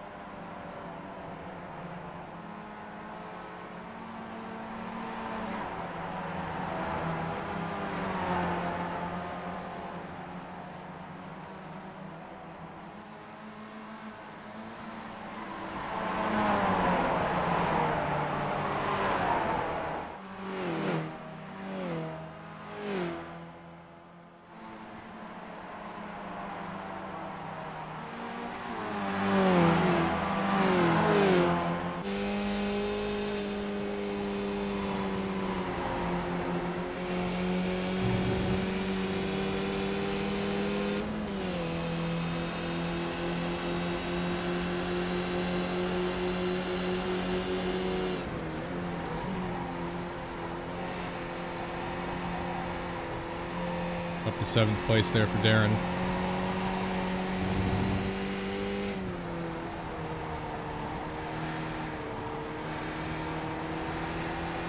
We got a 3-car battle for 6th. I believe he has quite a bit of pace on these few cars.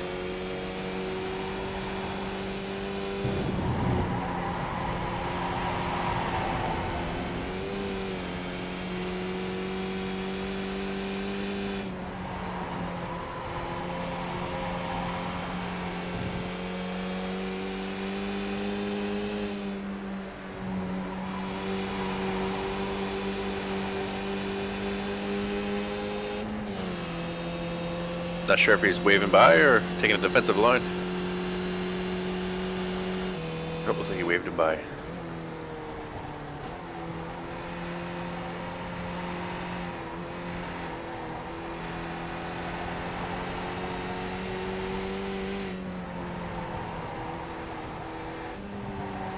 Run down through the field here.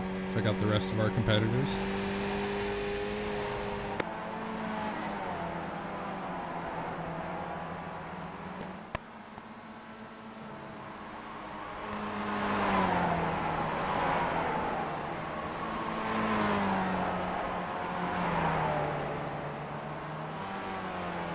Chrome reminds me of the 90s McLaren F1 car when they had the West sponsorship. Yeah, was that when they did the chrome? Yeah. I was just thinking about that because I don't remember if it was a Reddit post or I saw it in Jimmy Broadbent's Discord. They were talking about the McLaren third pedal, the second brake that they had hidden. The one that helps spool the turbo? Well, no, this one was actually it operated the left and right rear wheel brake independently of the rest of the brakes. So they had throttle, regular brake, and then a second brake, which they could apparently switch between the left and right. I think they used it at Geez, Interlagos, a couple of the tracks that had like extremely tight right and left-hand turns, so it gave just a little bit of extra turn in to whichever side they were turning into. Yeah. Like an off-road cutting brake almost. Yeah.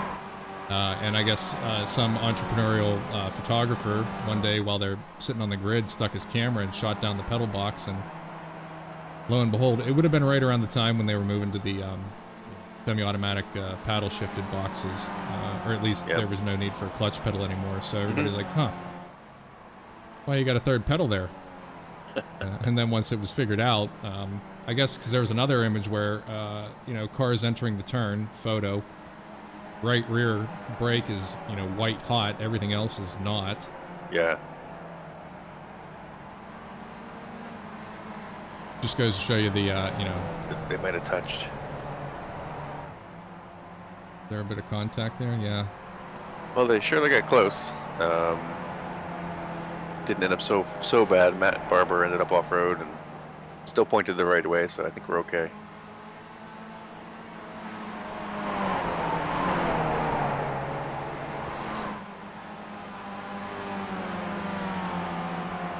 John Wood still chasing Bob Lang. Lost some time there. It was about a second and a half back 2 laps ago, so he's reeling him back in. Playing the long game. The touch base here with Stefan. I presume he's probably making a cup of tea. Yeah, this thing's lapped up to 4th position or so. Really on a tear.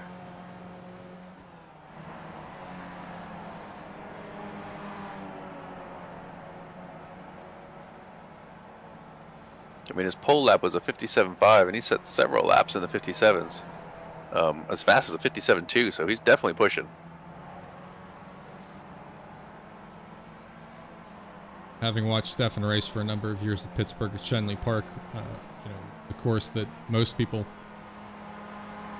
don't generally push hard at, he's a fearsome competitor, and really it's a bit of a sight to see to watch him race his Saab around Shenley, given the intricacies and oddities, honestly, of that course. He's won there a few times, and he's set a couple of fastest laps. Really something if you have the opportunity to get to Pittsburgh next year. Watch Stefan, really a bit of a work of art when he drives that course.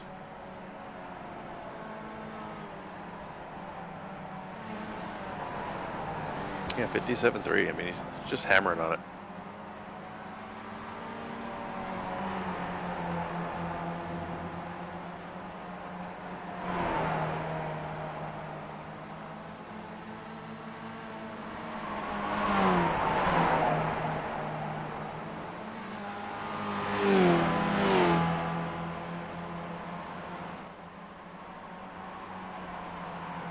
Out of it. When you got spit out of it, you had to make sure you didn't get on that outside grass, because curious if John Wood has a plan. It's frustrating to follow somebody for 30-something minutes. I don't know if he's going to save it for the end, or might be all he's got just to hang on. Knowing John, he's a very calculating individual, so this may be all part of his master plan. I mean, with the way the race has been going, he can just hang there, and depending on how you catch that lap traffic, I mean, he could use it to his advantage.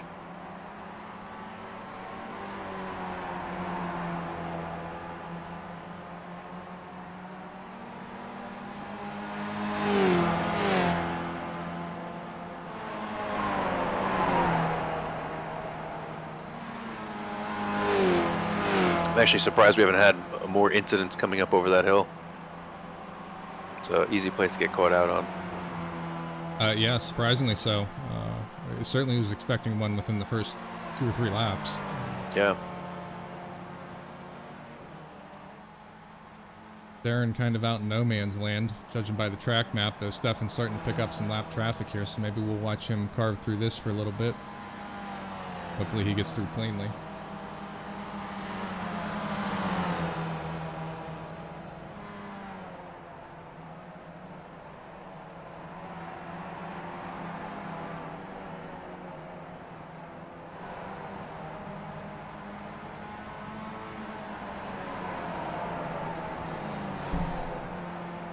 Yeah, I think a lot of times we get into issues because, the driver getting past is trying to help, but sometimes helping makes it worse. It's just not predictable. You don't know when somebody's going to try to help you or not help you. And I think by just staying on their line, Stefan's going to find his way around.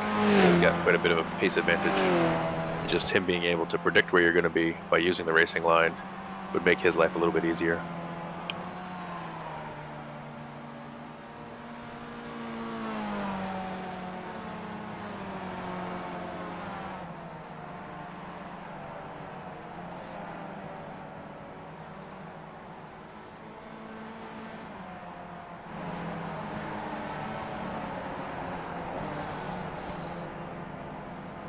"35 minutes transpired here. We got 40 minutes in this race, 5 minutes to go here at the Connecticut Cup, Lime Rock Park with the VRG VRL, the Virtual Racer League.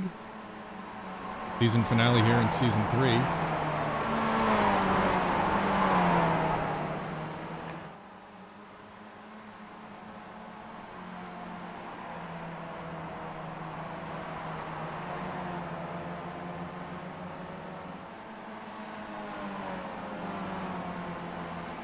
This may hurt John Wood a little bit, although not a great pass, not a great place for him to catch that lapped car. I think that was Ralph Solomon. Ralph didn't do anything wrong. It was just an inopportune time for John.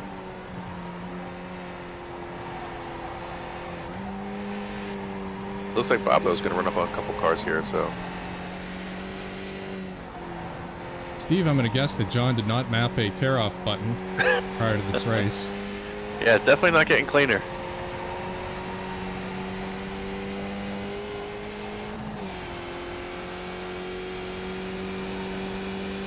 So this may play into his hands here. Bob followed these guys down the hill. Yeah, this could definitely work out for him.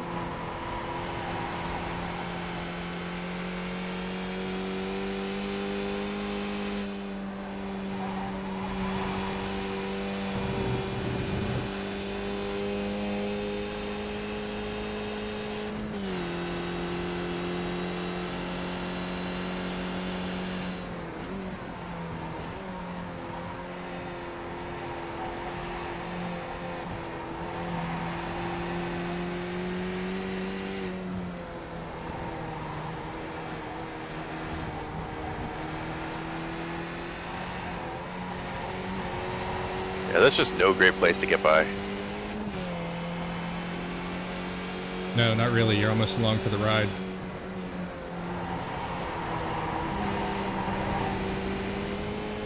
Get a little squirrely there. Bob's able to get around.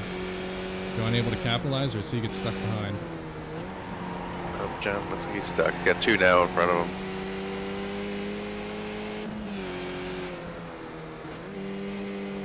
Yeah, he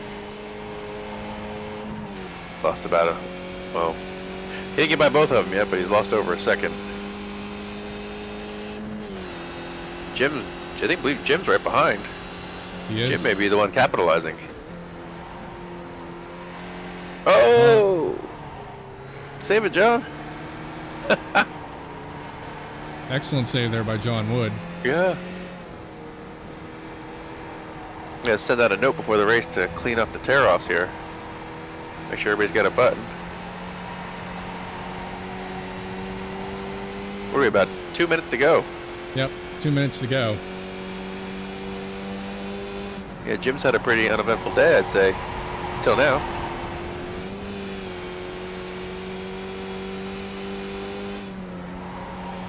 I think we're going to watch this one through to the end here. Stefan's out almost 54 seconds ahead of second place Bob Lang. He's got that one pretty much in the bag. Yeah, I'm okay with this. This is good. John's going to be a little frustrated because he went from fighting for second all race to possibly losing third. And on the last few laps, there he goes. Jim's making a move. John looks like he pinched him a little bit. He's through. There, man, it's clean.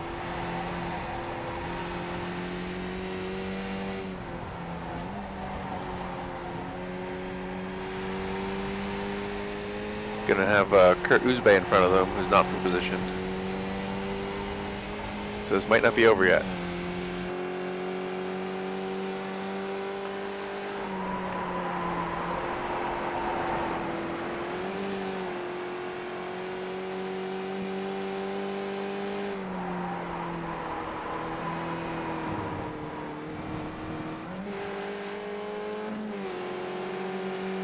Yeah, John's probably pushing a little bit too hard.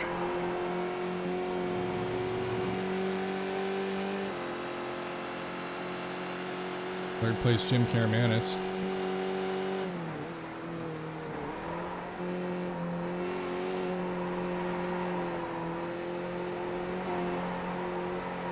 Darren Treagle's worked his way up to 5th place.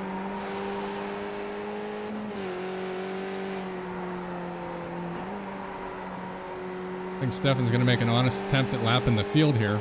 Bob's not too far ahead.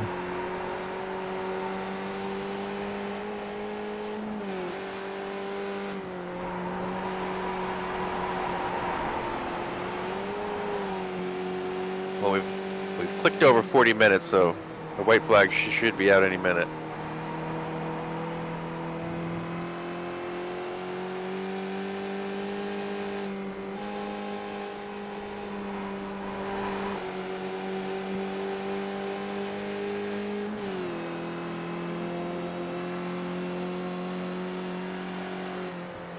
Checkered flag is out, and there you go. Stefan Vappa wins it. Flag to flag. Takes the Season 3 championship here at the VRG Virtual Racing League.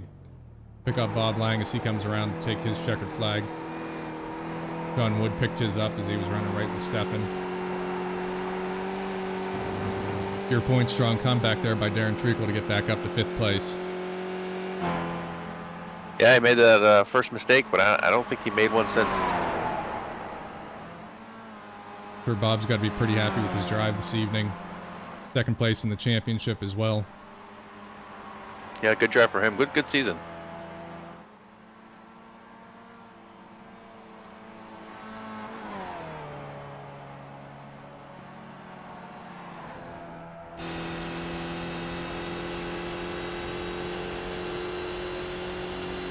We got Stefan Vappa doing donuts in turn 1.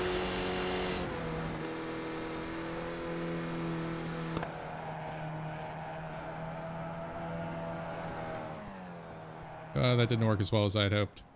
There we go. Well, congratulations there to Stefan, your Season 3 champion and race winner here at the Connecticut Cup, Lime Rock Park with the VRG VRL. The rest of the field is finished up. A few of our contenders out after some incidents this evening. Steve and I here in the booth, we're going to go see who wants to have a post-race chat. Let's pick up Bob Lang real quick, see what he's doing, taking his victory lap, proper cool down. I'm sure his crew would approve, not having to rebuild the engine. Fun season, but short here in these Skippies, but I think everybody enjoyed it, and it shook up the field from the GT3s where Darren and Stefan were absolutely dominant. Stefan carrying that over into the Fords here. Yeah, I wasn't really sure how this was going to go. I mean, I personally like the car, but I know that it can be a little bit tricky to drive because, like I said, you have to drive it with the throttle and the brake. But, you know, everybody seemed to adjust to it well. I think that if we stick with this car another season, it'll just get better. I think so. I certainly was thinking tonight that, gee, it sure would be nice to be able to get in the car a bit more often, particularly in the Skippy here. So I may have to put up some help wanted signs if we can get somebody else here to jump in the booth. And certainly, Steve, it'd be a pleasure to have you out there on track with us. Really nice time watching you race. Yeah, I think I do enjoy doing it. It's nice to have. I think the broadcasts are helped by having 2 people, though. So it's kind of a trade-off, you know, help the numbers on the track or give you somebody to talk to. Yeah, for sure. We're going to pull up our race results here. We got them officially from timing and scoring. We see Stefan Vappa here, flag-to-flag winner and champion of our Season 3 here in the Skippies. 43 points awarded. Bob Lang, 2nd place and 2nd place in the championship. Jim Karamanis, 3rd. John Wood, tough race from John and Bob Lang, but John had a bit of trouble there in those last couple of laps. And then Darren Treacle fighting his way all the way back up to 5th place after an early race incident took him out of the action. Kudos to Darren for an excellent drive from behind there. Let's pull up and update these points. That didn't work. Try that one more time. That battle for 2nd was really something. All race, 40 minutes long. Bob Lang and John Wood. And then Jim snuck in there at the end and grabbed a piece of it. I think, John Wood's probably disappointed. I think all 3 of them are probably happy with the way the race went. It was just exciting for all of them. Yeah, for sure. let's hide the grid, the results, points current. See there, these are our championship standings here. Season 3 with the VRL after the Connecticut Cup at Lime Rock Park. Stefan Vappa taking the trophy here. We'll see if we can pull him into the broadcast booth in just a little bit. Bob Lang in second place with a strong drive this evening, just not able to maintain Stefan's pace. Carlos Bonds, new to the league, coming here in third place in the championship. Todd Angel and Kurt Uzbey. Man, Carlos snuck into third there just with today's race. That he did. So, give us a moment here in the broadcast booth. Steve and I will be right back. We're going to go get our drivers and have a post-race chat.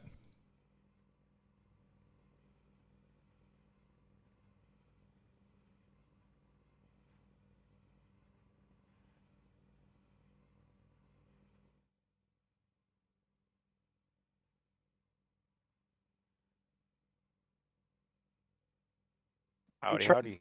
Oh, yeah.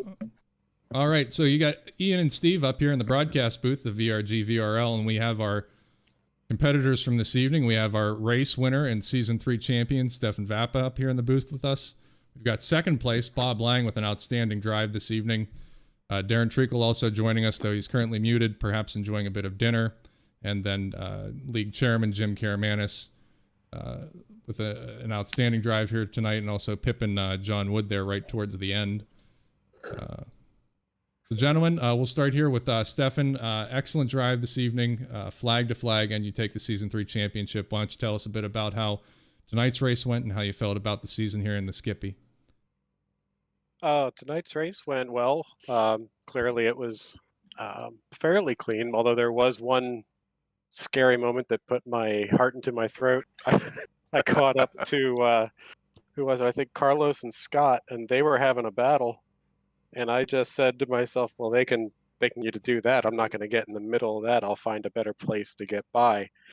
So I was off the throttle and braking early, and then they came together, and all of a sudden I had to climb on the binders, and I actually had contact with Scott. Who was it? I think, and that threw my rhythm off for quite a long time. But it seemed like the car was okay, which was a shocker. Yeah, it looked like a good hit, and just surprisingly, I watched the replay on my end, and your wheel was off for a second, and then it put it right back on, so it was a little bit of netcode, and you were on the happy end of it. Yeah, that was really scary. So I was off my rhythm for quite a while on that one. It took a while to get that back. Yeah, Steve and I watched it a couple of times up here in the booth, and I said, I'm pretty sure I heard Bob Lang scream in joy somewhere out there in the ether, hoping that perhaps he had a chance to maybe take this one from you, because going into this event, it was only 2 points separating the championship here, so Bob certainly had an opportunity to take that one from you, Stefan. But excellent drive, and I think, is it safe to say most everybody here enjoyed racing the Skippies? Oh, yeah. Yeah, it seems like it. It's it definitely gives you more room on that track. Yeah, for sure. And I mean, you were putting in some killer lap times there, Stefan. I'm sure it's probably a car which handles akin to your real world Steed. So is pretty well suited to your particular style. Yeah, actually, I think it is very similar. It generally prefers to oversteer, which my Formula car generally prefers. So that's a real comfortable situation for me. So, Bob, you had a good race this evening. Unfortunately, not able to keep up with Stefan's pace, but why don't you tell us a bit about it? You had some threat there for a little while from John Wood, which, if I can, I'll pull John Wood in here in just a moment. So, why don't you tell us about how your race went this evening, Bob? It went pretty much according to plan. I want to congratulate Stefan. I think I know what I'm supposed to be doing in Big Bend, but I can't do it. So you've got me by about a second in there somehow. Other than that, it just hit the marks and just drive. I was just driving my race. I wasn't trying to do anything fancy, and I just had a good old time. I really like driving these cars because you can get out of shape and still save it. Yeah, I know, Steve, you were postulating whether John Wood, who has recently joined the chat, in case John Wood wasn't aware of that, that perhaps John had a master plan John, we were watching you follow Bob there for the majority of that race. Unfortunately, you got ahead of him, then you got behind him, and then you lost a little bit there at the end. John, why don't you tell us a bit about that?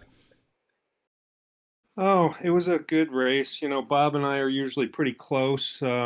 He was ahead of me, and it seemed so easy. All I had to do was follow him around, and either wait for him to make a mistake or see if I could make a move by drafting or something like that. I think I did get past him, and I think we ran into traffic a lap later. And then he and I got clear, and I saw Jim back there about 5 seconds or so, and then we caught some more traffic, and all of a sudden Jim's half a second behind me, and he had a really good run on the downhill and just passed me on the main straight, and I think that was in the last minute or two. So anyway, it was a lot of fun.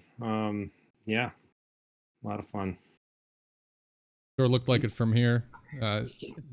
Jim, you got lucky there. Well, I wouldn't necessarily call it luck because there's obviously skill involved there, but you put the car on the podium there in the season finale here at Lime Rock after covering for me last week in the broadcast booth. Why don't you give us a bit about your race? Sure.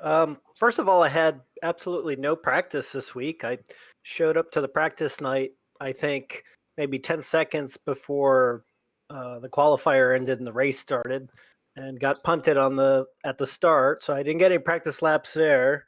I hadn't turned the computer on since Thursday, and tonight a friend needed help with a car. So I think I jumped in about 8:30, and that's when I got my first real laps around LRP and the Skippy. And every single lap, I learned a lot. I learned a lot following Darren. I think what I learned following Darren, after he caught up, he was trying to unlap himself, and he went past me, and I followed him for about 2 laps. I think after that, I gained about a second and a half a lap because I watched what he did. And the end of the race, I was probably running a good second and a half faster than I had the rest of the race. And yeah, like John said, he and Bob hit traffic at just the right time. And I wish I had just like 5 more laps because I felt like I had finally figured out the car. But that was great fun. The Skippies really do handle a lot like our vintage race cars. And that's probably the cleanest start I think we've had in 3 seasons. Really a really fun race, clean race. I was super worried about that start. I was shocked at how well everyone did. The cold tires and the closeness of all those open wheel cars, I didn't see it working out, but it was great. I think it was Stefan who, right before the race started, said everyone brake early and brake lightly at turn 1. And I think everyone obeyed because no one wanted to be that guy this week. Nice. Yeah, Steve was commenting on particularly the uphill. We thought that was going to be challenging, which was extremely clean. But then we have the downhill, and I think Darren, who's joined us here, unfortunate. I think you had a bit of trouble there, and that was it the first lap through the downhill? Yep. Yeah, I think it was Lap, the first lap. lap 1, just after Yeah. West Bend. Yeah. It happened several times in practice. I think a couple times in qualifying. I like to go for it right from the start. Just send it. Just send it. Yeah, that's it. Well, sometimes you got to, particularly in the Skippy, because it's hard to claw your way back. But hey, you got all the way back up to 5th place, and that it's always unfortunate to see somebody who qualifies well fall back. I can speak from experience. I did that at Mid Ohio, but to kind of suck it up and get back out there and claw your way back up. But P5, I think a commendable job there, Darren. What do you think? How'd you find the Skippy? How was your race this evening? What did you think? It was, I almost bowed out once I crashed because I had some dinner sitting next to me, but I went ahead and waited for the tow, and which seemed Did like you it get took. gravy? I didn't get gravy. Tonight's chili, but man, waiting for the tow, it just seems like it takes forever. But Oh, yeah. It should have been short. You were right there. I know, but it still seemed like it took forever. But Wow. yeah, so I just popped back out there and just trying to click off some laps and and see how far I could get back up. Try to stay out of the way in the process. For those out there watching in the real world, Darren, I know you're just coming off of a race here in the real world. Just had a weekend to pit race, and I think Jim's headed down the Roebling Road here in a little bit, and John Wood's going to be at Lime Rock this weekend. I'm not sure if any of our other guests here in the booth are going to be racing this weekend. But Darren, why don't you give us a quick rundown of how the SCCA majors went at pit race? I think you had some rough weather Friday, but Saturday and Sunday looked about perfect. Yeah, the weather on Friday was rough. Oof. But yeah, Saturday's weather and Sunday was great. I ran STL Super Touring Light on Saturday. I was a little off pace. We're still trying to figure out some things with the car. Plus, and I hadn't been there in over a year. But I finished third. And then on Sunday, I started from the back of the pack in STU, actually back of the whole group. And because I ran STU on Sunday, and I fought my way back up to second with my STL car. So I thought that was pretty good. So yeah, overall, pretty good weekend. Very nice. And then who in the room's going to Lime Rock? Well, let's see. I'm going. I know from the group we had tonight racing, Matt Barber, Christian Versions, Ralph Solomon, Kurt Isbay. Kurt is. Kurt. Yeah. Oh yeah, sure, Kurt. I was surprised I didn't see Mike Lawton race with us tonight because he's going. Who else? There's a couple others, I think. Well, I think we're all going to be mixed into different groups, so I'm not sure any of us are going to be racing against each other. Well, yeah, you've had now a couple of seasons of race in the virtual world, and I understand a couple of people are probably going to meet for the first time, which is, I think, a pretty outstanding thing, building a bit of community here while we can't be at the track. And now we got the chance to go to, a place like Lime Rock, a beautiful park, see some beautiful cars, some racing, and make some friends in the real world. For sure. Yeah, it's going to be great. And then, Jim, I gather you're going to be headed down to Roebling, is it, here in a little bit? Yeah, it'll be my first trip down the Roebling. I'm very fortunate. Back in the 70s, Car and Driver magazine campaigned a Ford Pinto, believe it or not, and won a couple IMSA races with it. And the current owner of the car, Brian Walsh, has asked me to race the car this weekend at Roebling Road. So very much a bucket list item for me. Awesome. Well, that's really great to hear. Certainly tell Brian that we all said, hey, when you see him, and you have a lot of fun out there in that car, and make that Pinto go. Be sure to send some photos back to Ford Corporate, and maybe they'll throw you a little contingency money there if you can put it on the podium. I'm all over it. Some Ford Pinto contingency money. That'll happen. Comes with its own fire extinguisher. Well, I certainly want to thank you all for joining us here in the room. Stefan, congratulations on your race win this evening and your Season 3 championship. I think I'll talk with the chairman, Mr. Karamanis, there and see if we can't come up with some kind of trophy to pass around between all of us. Thank you very much. I appreciate it. And thanks for everything you do. You too, Steve. It's great having you guys there. And Steve, when you jump in to go practice and race with us, that's a lot of fun as well. So yeah, thanks for welcoming me to your community. I'm enjoying it. You seem to fit in really well. Yeah, congratulations on your championship, Stefan. Well Thank deserved. you very much. Yes, Jim. congratulations. Yeah. Thank you. I appreciate it. All right, gentlemen. Well, it's about that time. There's a couple people over in the pub. I'm sure everybody's going to want to drink after that. I'm sure Darren's probably has a bit of a thirst after fighting his way back up through the pack there. Thank you all for joining us. Yeah. Thanks for joining us here in Season 3 with the Skippies, and we'll be announcing details here on Season 4, what car we're going to run, what tracks we're going to be at here in just a little bit. And I certainly want to extend a big thank you to Steve Focaccia for joining me up here in the broadcast booth and for joining the team and contributing to the community. Stefan, Darren, everybody here who shares the how-to and the what to do. Oh, I guess that reminds me. Who in the room forgot to map a button for the tear-offs? Anybody? Oh man, right? Kurt was asking me about that at the end. He says, "Is there a way to get all the bugs off my visor?" Yep, there is. Yeah. Just as an aside, I've been doing some dirt circle track racing, and I set my steering wheel up just today to allow the tear-offs to work. So. Yeah, I imagine on dirt you'd almost want to map it to the same button you use to shift because you're going to about need one just that often. Pretty much, yeah. Yeah, I think I hit it 4 or 5 times. Yeah. Well, Steve and I here watching from your cockpit view, having a hard time seeing where you're going, and can't imagine what it's like when you're actually driving the car. So Someone blew an engine, so I needed it as well. I don't know if it was Salomon or someone went poof, and I couldn't see a thing. All right, gentlemen, we'll wrap it up here. Again, thank you very much for joining us. Have a good evening. Have an excellent Labor Day to everybody racing. Be safe. Have a great time. Enjoy the smell, the sights, the sounds. Then we'll catch up with everybody here in season 4 in just a little bit. All right, Awesome. thanks, guys. See you. Thanks for all you Thank do. you. Bye. Good Thank night. you. Bye. Bye. Thanks, Ian. Sure thing, John. All right. Take care. See ya. See ya. Toodles.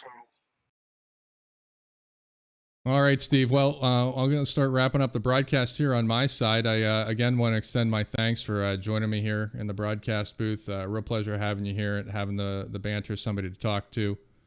Yeah, thanks for having me. I really watching those guys battle for second, third, and fourth for 40 minutes was pretty awesome. I think that's probably some of the best racing we've had since I've joined. Yeah, for sure. And I hate to say it, but I kind of wish you and I could both be out there on track having a race. But all that said, it's really a pleasure sitting up here in the booth and chatting with you for a couple hours, talking cars, talking racing. Yeah, thanks for having me.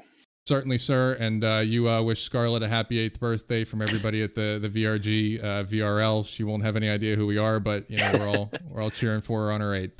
I think at 8 years old, you're just happy. People acknowledge it. For sure. So you have a lovely weekend there with the family, and we'll catch up with you here in season 4. Thank you. All right, sir.